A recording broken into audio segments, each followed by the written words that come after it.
নমস্কার। জ্যোতিষশাস্ত্রের মতে আগামী ৯/৯/২০২৫ তারিখে একটি বিরল মহাজাগতিক যোগের সাক্ষী হতে চলেছি আমরা।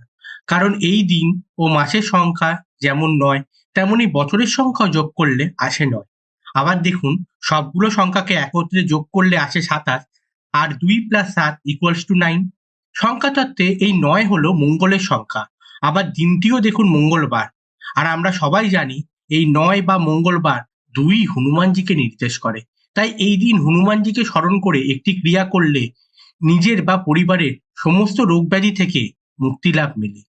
একটি চামেলি তেল ঠাকুরকে অর্পণ করুন আর ঠাকুরের সামনে একটি প্রদীপ জ্বালিয়ে ৯ বার হনুমান চালিসা পাঠ করুন। তবে এই কাজটি আপনাকে সকাল ৯টায় করতে হবে। আর একান্তই যদি তা সম্ভব না হয় তাহলে রাত ৯টায় করুন। দেখবেন আপনি বা আপনার পরিবারের কেউ যদি কোনো জটিল রোগব্যাধিতেও ভোগেন তাহলে তা থেকে শীঘ্রই মুক্তি লাভ হবে। সুস্থ থাকুন, ভালো থাকুন। এরকমই নতুন টিপস পেতে আমাদের চ্যানেলটি সাবস্ক্রাইব বা ফলো করে রাখুন।